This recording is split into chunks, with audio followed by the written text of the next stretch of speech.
Kia ora tātou.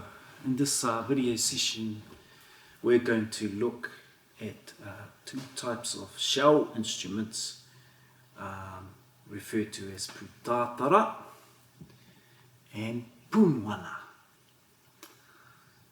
One kōrero or pūraka I heard was, it's been shared with me and I'd love to share with you, is that I tētahi wā, tētahi rā, one day our tupuna were out fishing on their waka, throwing out the nets into the moana. And on this particular day, as they were pulling up their fishing nets, in the fishing net, aside from the fish, was a beautiful anga, or shell. And during that day, the winds were blowing across the edge of the fishing net and across the edge of the anga, and a beautiful sound was heard, and our tupuna referred to that sound as Hinemokemoke. He atua o te moana anō, another atua of the moana, another spirit energy and guardian of the moana, Hinemokemoke. And so when we're looking at Hinemokemoke, we're looking in the realms of Tangaroa and Hinemoana. So Tangaroa's another atua of the moana, the father of the ocean, and then we're looking at Hinemoana, a mother of the ocean. And ka puta ko Hinemokemoke, ka puta ko te Pūtātara. So rangiraua ko papa, sky father, earth mother, ka puta ko Tangaroa, ka puta ko Hinemoana.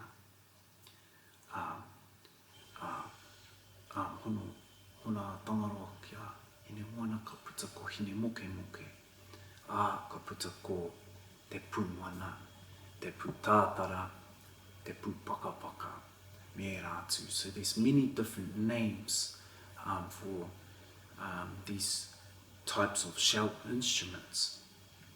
And this one here,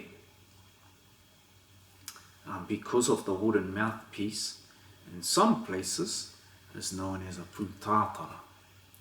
When we go out into the Pacific to our cousins motu, to the different islands in the Pacific, most of our cousins refer to this instrument as the Pū, ko te Pū. Okay?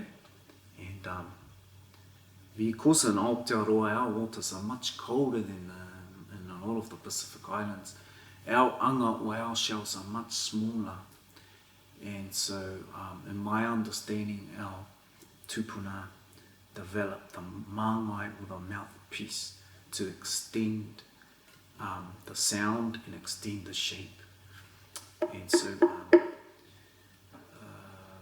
this is also dressed here with the toro feathers, the same toro albatross where the kuaua toroa comes from, the albatross wing bone.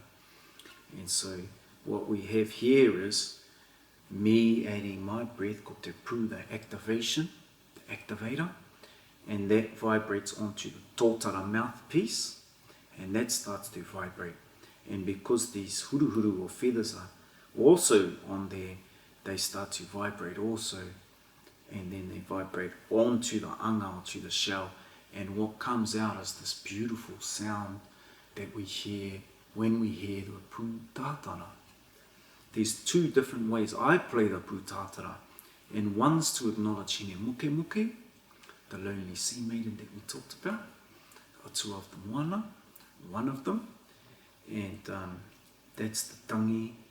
I refer to it as the tangi Hinemokemoke.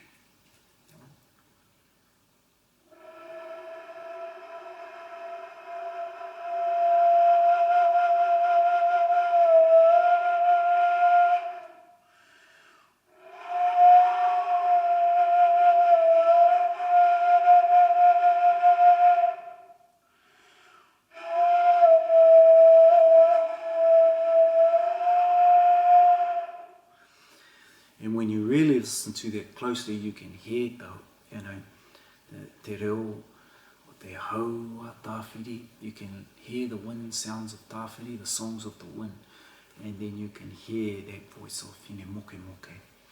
So that's the way that you can play it. Much like the way that you play a kōwauwau as well, where they're cross blowing, okay? So there's no reeds in there. You can't just blow into it and a sound comes out. You have to find the sound or find the sweet spot. When I play the Pūtātara in like a trumpet, like a modern trumpet, puckering the lips, squishing the lips, using the embouchure, and almost making like a patero sound, but really containing it into this middle part of my lips.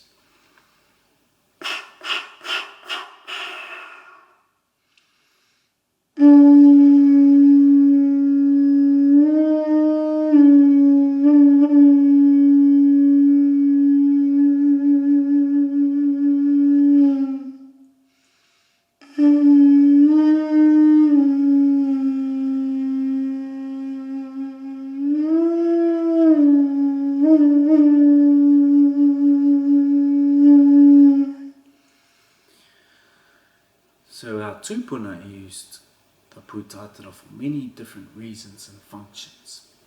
One was for communication, and we're still using the Pūtātara in Aotearoa and right through the Pacific and in many parts of the world.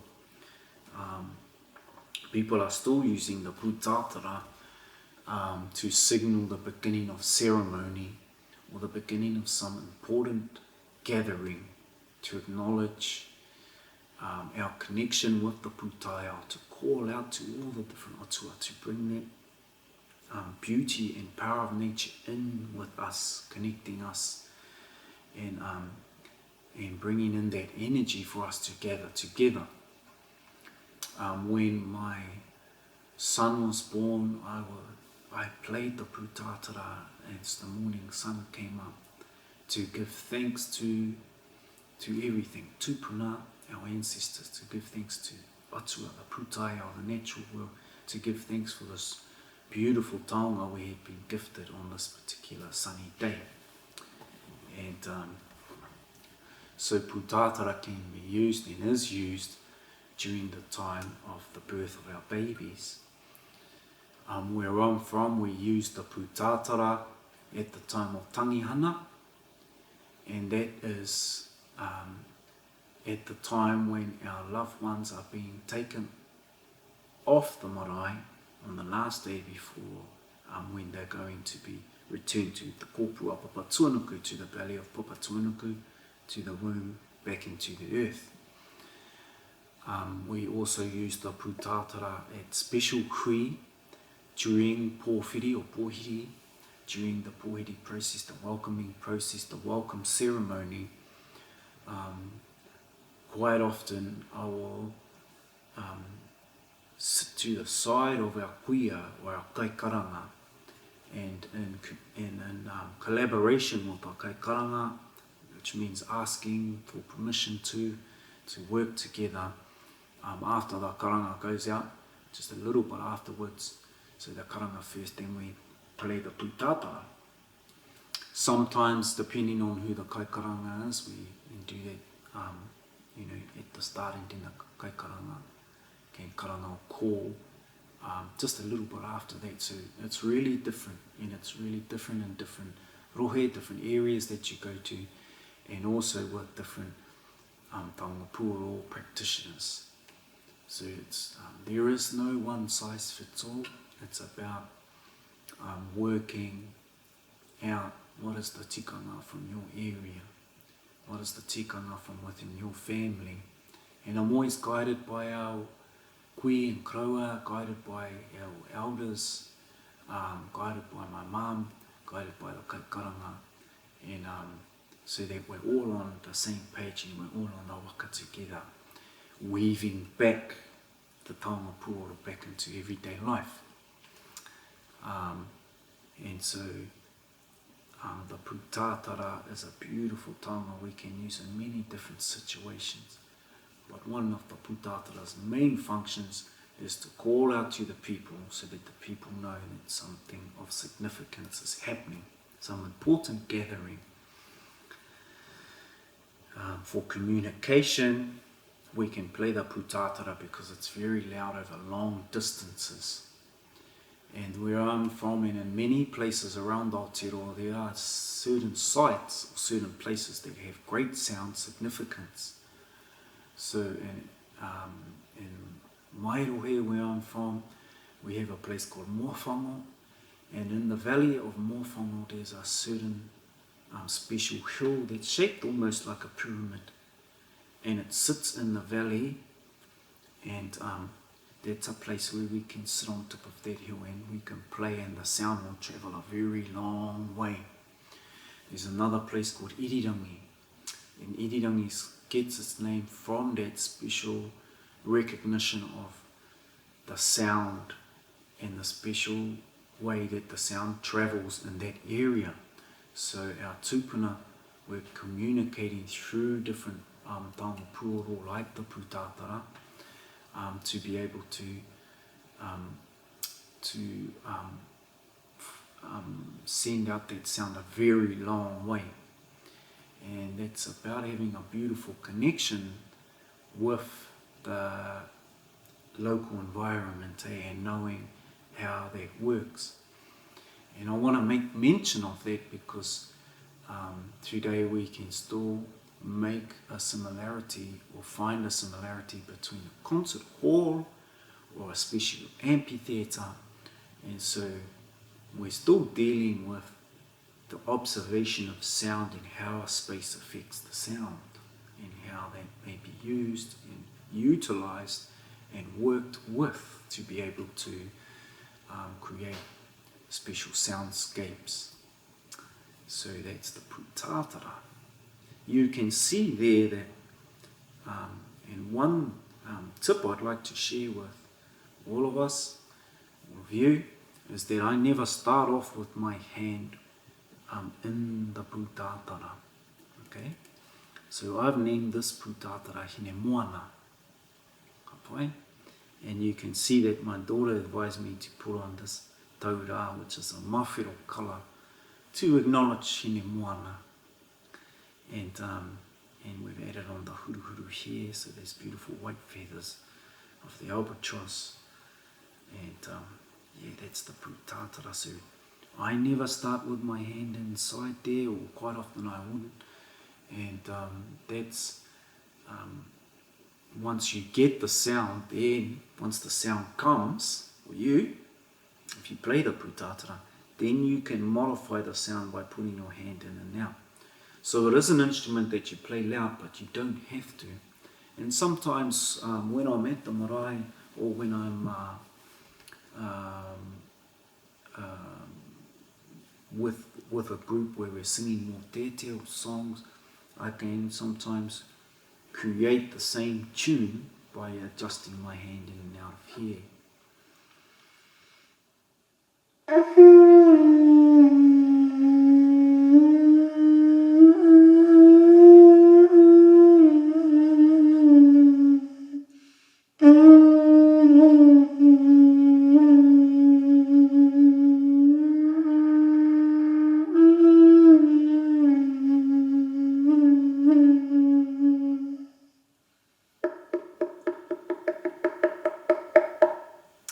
I also use the top of the mouthpiece to make these sounds that are often heard in the depths of the moana from our different dolphins and whales. They're making tapping and picking sounds in the ocean.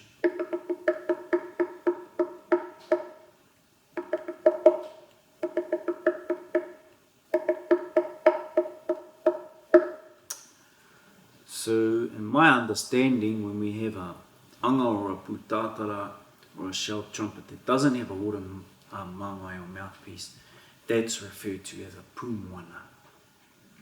So Pūtātara, the wooden mouthpiece, and Pūmoana. And that's the kōrero that I subscribe to and share. And it doesn't mean that that's going to be the same everywhere. These are just my experiences and my sharings. When we're working alongside other Taonga Puoro practitioners, they're from different hapu, different iwi, different rohe. They might have different experiences, and so So it's very much wide open, and it's a great thing to remember that what one person says, another person might not. My koro always used to talk about, my grandfather, he always used to talk about, you know, when we hear one story, don't forget there's going to be 8 other versions.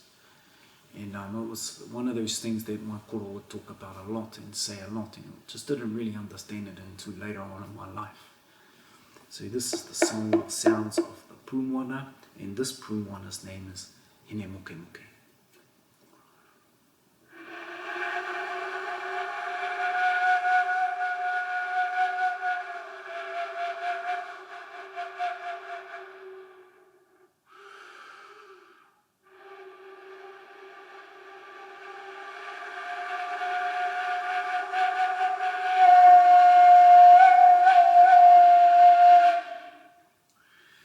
So there's the tangi moke moke, and here comes the kōkiri.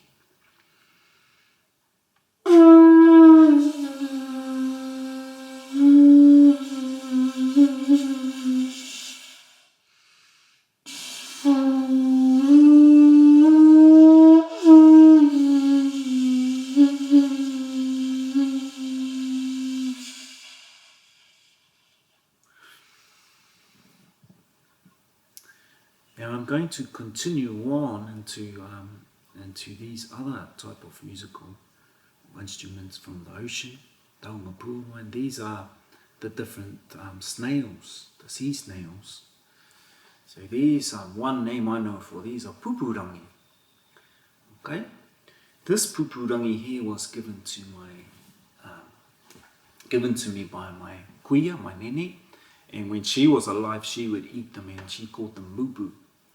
And she was the one that told me you can play these as a Taonga Puoro. So they would be there with their toothpicks eating those. So French aren't the only ones that eat snails, eh? We do too. I wasn't so much into them when I was little, but I remember my nanny and them popping them out and having them as a kai. And my nan gave me this one, and so I've, in honour of my nanny, this one's called Marina. And Marina, my nanny was only very small but very powerful, much like this pupurangi.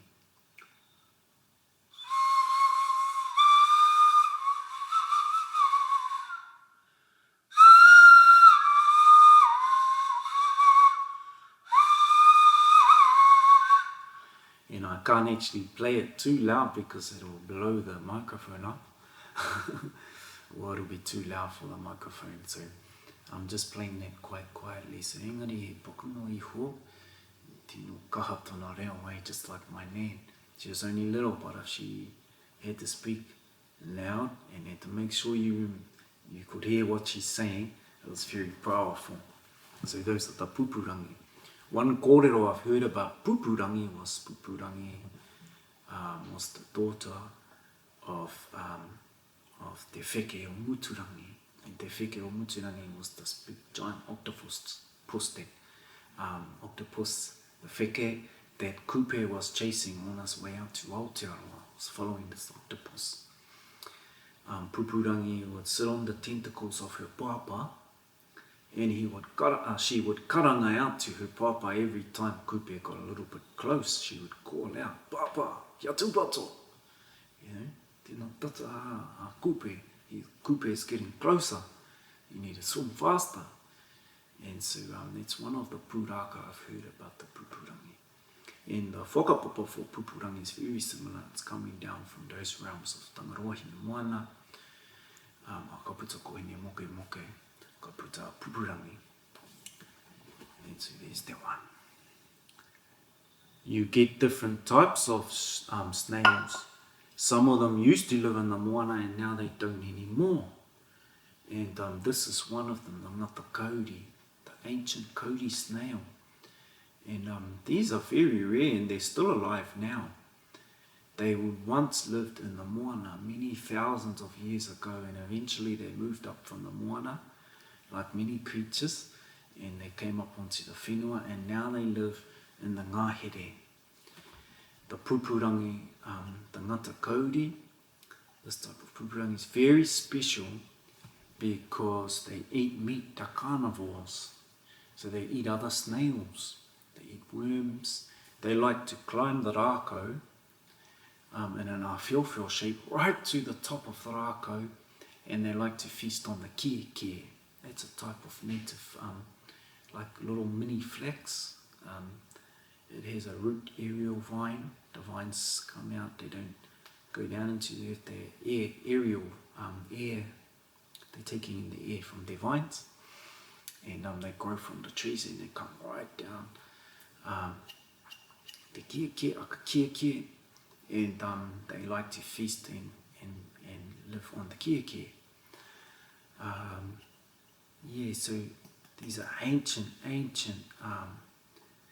in Rohe where I'm from, the Aorangi, we have a kōrero about our patu paerehe, our forest whānau, our forest being whānau, the ancient whānau from the forest, sometimes referred to as te tini aha in different areas, Ngāti Hutu, Waitaha, and those beings in there, we have a tikanga out of respect for ngā patu paerehe, that if we find these, you can only take one, and the rest of them, because often when I've seen them, they've been in a small pile in the forest.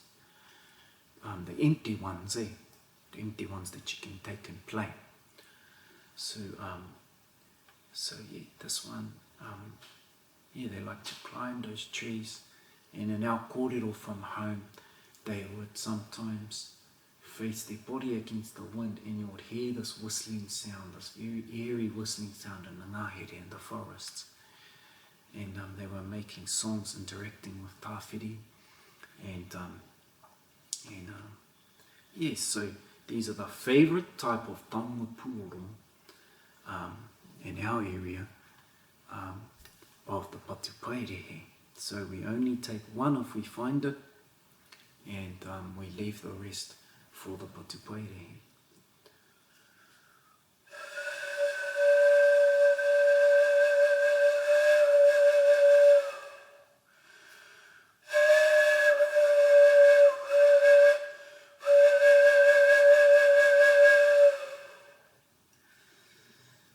So that's the beautiful reo and beautiful song of Ngāta Kauri, he pupurangi anō, another type of pupurangi. That one there, because from that realm, the name of that one is the tini aha, an acknowledgement of our tupuna, our ancestors, that are uri whakatipu, our papatipu that were born out of the whenua. Apai? Another type of snail that's come out of the moana and come up onto the whenua and now live on the harakeke, a certain type of harakeke, is the Pūpu harakeke, or the Pūpu rongo o pe taua. There are different names. This one comes from Te Hāpua, and when I was up there with some whānau, this was gifted to me from the haukainga. And the story that was shared from there is that back in the times of our tupuna, when there were fortified pā, the pā tūwatawata, around the outskirts, outside of the fortified pā, there would be these type of flags planted in the perimeter. At night time, these Pūpu harakeke would sit on the flax leaf, and they're very sensitive to sound and vibration. If they felt any vibration of approaching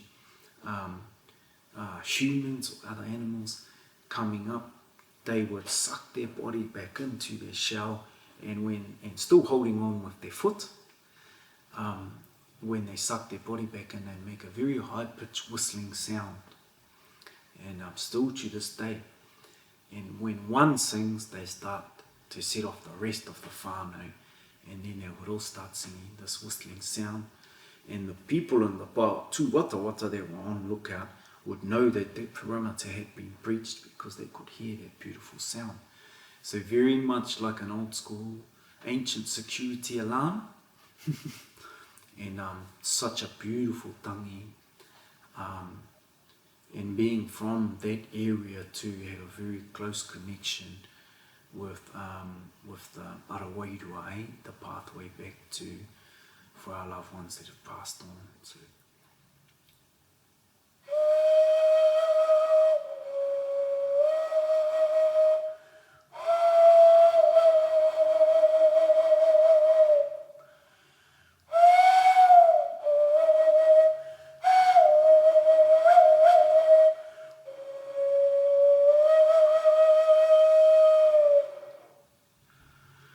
so e mihi ana ki a koe e te hāpua.